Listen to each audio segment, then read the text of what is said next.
E aí, moçada, tudo bem com vocês? Estão animados para mais um dia de preparação? Espero que sim, hein? Porque hoje o programa promete, viu? Teremos uma super aula de física com o professor Ítalo Vetor e uma aula de dicas importantes de geografia. Então, bora começar com ele, professor Alejandro Freitas. É com você, queridão.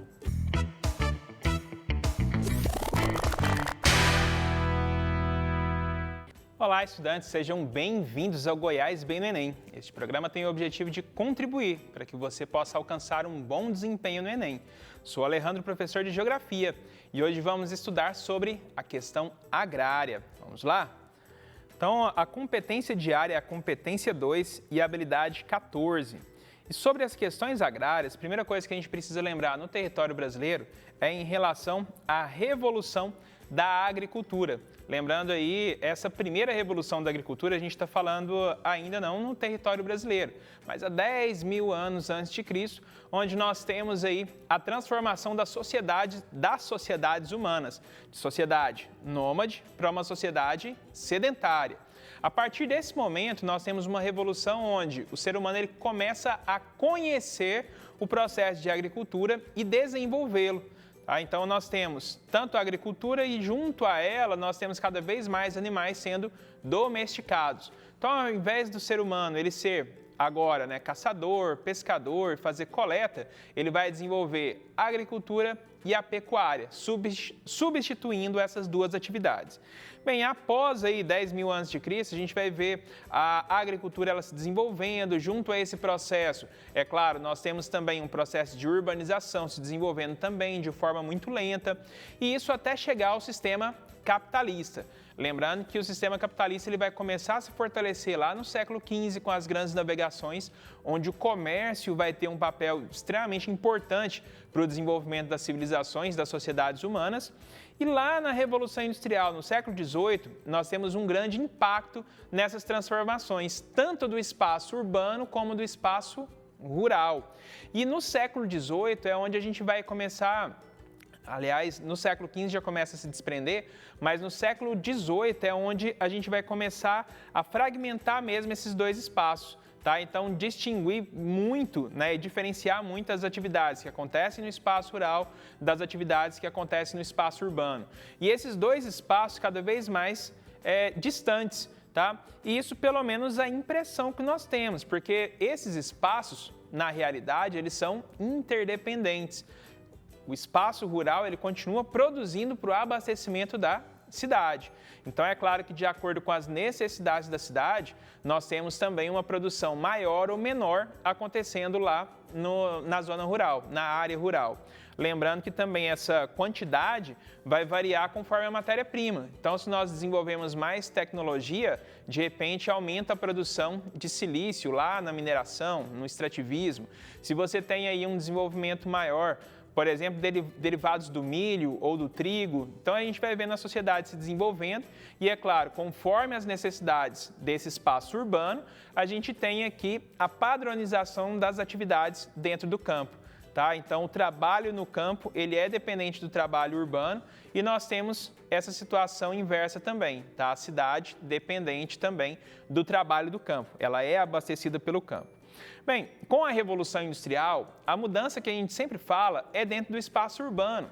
Então, as máquinas surgindo, mudando ali, modificando o trabalho dentro das indústrias, das fábricas e essa modernização. Porém, a modernização, essas máquinas, elas chegam também no espaço rural. Lá no campo, a gente vai ter várias transformações. E isso, no território brasileiro, vai ser mais claro após a Segunda Guerra Mundial. Mais especificamente, em 1950, com a chamada Revolução Verde. Após a Segunda Guerra Mundial, claro, a gente tem em termos de população, a população mundial vem crescendo. Com a Segunda Guerra Mundial, nós temos um impacto aí na população, que ela vai regredir, um grande número de mortes na Segunda Guerra Mundial. Mas nos anos seguintes, a Segunda Guerra Mundial ela termina em 1945. Então, no ano de 46, 47, 48, a população dá um salto de crescimento. Nós temos uma explosão demográfica. Então, até mesmo chamado aí, como a taxa de natalidade é muito alta, nós temos o efeito chamado de baby boom. Então, uma taxa elevada de nascimento, muitos nascimentos naqueles anos. E a população cresce numa velocidade nunca antes vista. E aí começa a resgatar alguns discursos em relação à demografia, o alto crescimento da população, e a gente observa uma certa estagnação do espaço rural. E nesse momento, a divisão internacional do trabalho, dividida entre países industrializados, que eram mais concentrados no norte, e países não industrializados, que estavam concentrados no sul. A gente observa que os países do norte desenvolveram tecnologias também para o meio agrário. E eles observavam muito essa relação, Aumentou a população, você precisava aumentar a tecnologia no campo para aumentar principalmente a produção de alimentos. E aí, é claro, eles começam a observar assim, mas o principal responsável na divisão internacional do trabalho, pelos alimentos, pela produção agrária, pela produção pecuária, são os países do sul, que ainda não eram industrializados, Grande parte não eram industrializados ainda naquele momento. Lembrando que a gente está falando aí da década de 50, Desse período pós-Segunda Guerra Mundial, 45, 46 e a década de 50 especificamente. Então, eles pensam o seguinte, vamos então levar tecnologia para o campo nesses territórios e fazem assim a chamada Revolução Verde, onde eles levam tecnologia para o campo, aumentando a produtividade no território rural, na área rural desses países do sul. Bem, essa é a chamada Revolução Verde e a gente sabe lá no processo de urbanização que a população perde espaço para as máquinas e vão indo para a cidade. Na cidade vai sendo acolhida ali pelo setor secundário, que é a indústria, e pelo setor terciário, que é o comércio e a prestação de serviços. Bem, desenvolver o campo, e é só esclarecer que esse é um processo também um pouco lento. Então, nós temos a região sudeste, a região litorânea do Brasil, chegando mais equipamentos na década de 50, mas essa Revolução Verde, para nós aqui do estado de Goiás, ela vai chegar na década de 70 já, com um processo chamado de calagem, sendo aí o carro-chefe dessas tecnologias, onde você vai fazer o enriquecimento do solo, tornando ele menos ácido e proporcionando aí uma produtividade na agricultura dentro do território, principalmente aí não só de Goiás, mas do Cerrado, nas áreas do Cerrado, sendo a última fronteira agrícola que nós temos no Brasil. Aliás, a última que foi rompida, Ainda tem a região do Amazonas, que a gente vê uma questão maior hoje e uma necessidade maior da preservação dessas áreas. Mas vamos lá, aconteceu a Revolução Verde no território, vem evoluindo essas tecnologias, as técnicas, as ferramentas, as máquinas que são implantadas lá no campo. E nós temos o trabalhador rural fazendo um processo migratório, saindo do campo e indo para as cidades. Bem, é claro que uma boa parte desses trabalhadores chegou ao campo, saiu do campo e chegou à cidade e foi absorvido ali por esse mercado. Mas tem uma outra parcela dessa população que não é absorvida no mercado. Primeiro porque o trabalhador do campo, vamos pensar em relação à qualificação profissional. Qual era a especialidade dele? O trabalho do campo, isso ele sabia. Ele sabia tratar a terra, ele sabia cuidar dos animais, esse era o trabalho que ele estava especializado em fazer. Quando ele chega na cidade, qual é o trabalho que tem agora? Um trabalho urbano, da indústria, do comércio, de serviços. Esses serviços que são prestados dentro da zona urbana. Então, é um trabalho muito diferente da realidade que ele estava acostumado. E aí uma parcela da população não é absorvida pelo mercado justamente porque não estavam capacitados para esse mercado e precisam regredir para o espaço rural. Chegando no espaço rural, qual é a necessidade deles agora? A terra, porque é com a terra que eles sabiam lidar, é com a terra que eles sabiam trabalhar. Ali eles tinham uma relação de sobrevivência mesmo com a terra. A terra para eles não era um valor de negócio, não era um valor monetário, mas era o valor da própria vida, do alimento, do sustento que ele tinha, que ele retirava.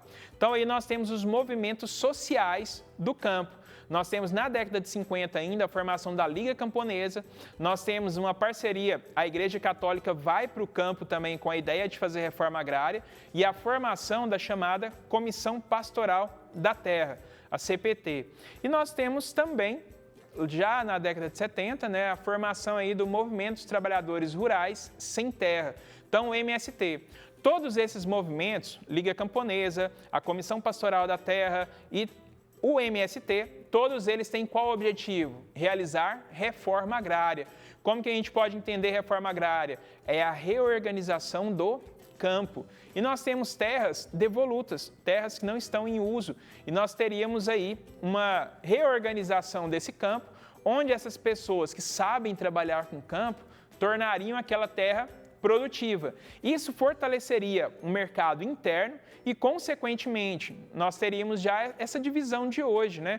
Onde nós temos a agricultura familiar, o pequeno produtor produzindo alimento para o mercado interno, e nós temos o grande produtor, grandes latifundiários, a agroindústria, produzindo principalmente para onde? Para o mercado internacional, onde nós observamos justamente um mercado mais voltado, olha só, grandes plantações de café, de soja, de cana-de-açúcar. Aliás, principalmente hoje, a cana-de-açúcar e a soja, tá bom?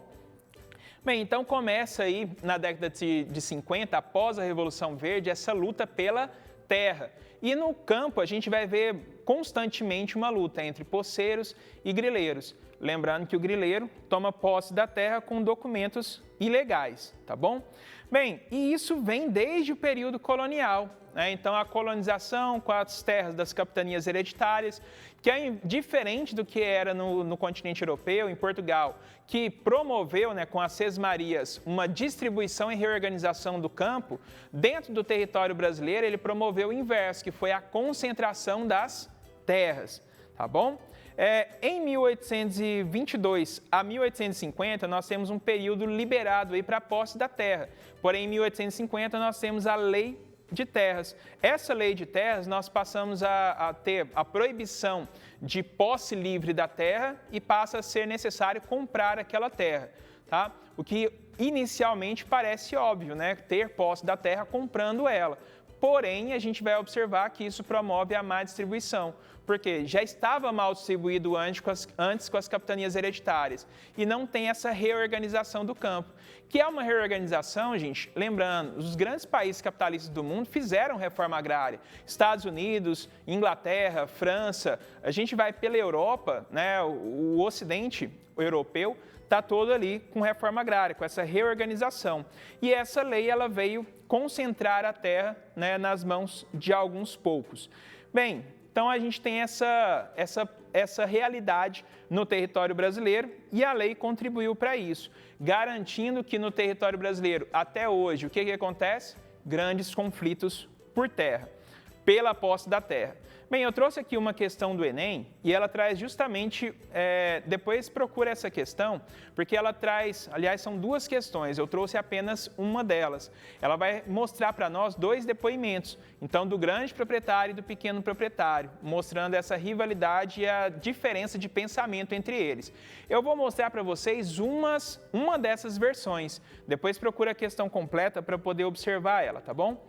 Em uma disputa por terras em Mato Grosso do Sul, dois depoimentos são colhidos, o do proprietário de uma fazenda e o de um integrante do movimento dos trabalhadores rurais sem terra. Depoimento 1. A minha propriedade foi conseguida com muito sacrifício pelos meus antepassados. Não admito invasão. Essa gente não sabe de nada. Estão sendo manipulados pelos comunistas. Minha resposta será a bala. Esse povo tem que saber que a Constituição do Brasil garante a propriedade privada. Além disso, se esse governo quiser as minhas terras para a reforma agrária, terá que pagar em dinheiro o valor que eu quero. Proprietário de uma fazenda do Mato Grosso do Sul. Então a gente observa aqui a visão de um fazendeiro. Depois eu quero que vocês observem também qual é a visão de um integrante do Movimento Sem Terra, tá bom? Então a questão diz assim, a partir da leitura do depoimento 1, os argumentos utilizados para defender a posição do proprietário de terras são: primeiro, Constituição do país garante o direito à propriedade privada, portanto, invadir terras é crime. Verdadeiro. O MST é um movimento político controlado por partidos políticos. Verdadeiro. 3. As terras são fruto do árduo trabalho das famílias que as possuem. Verdadeiro. 4. Este é um problema político que depende unicamente da decisão da justiça. Falso a quarta alternativa. Gente, então aqui, lembrando, você está interpretando o quê? O depoimento que foi dado, tá bom? Então, quais que estão corretas? 1, 2 e 3 reflete o pensamento desse fazendeiro. Letra D é a alternativa correta, certinho? Bem, beleza, estudantes, assim nós finalizamos a nossa aula de Geografia aqui na TBC com Goiás bem no Enem. Um forte abraço e até a próxima! Não sei vocês, mas geografia é uma das minhas disciplinas favoritas, sem falar que o professor Alejandro é sensacional. Lembrando que esta aula vai estar disponível em nosso canal do YouTube, que está aparecendo aqui embaixo para você, ok? Agora, intervalo rápido, na sequência tem física na área. Não sai daí!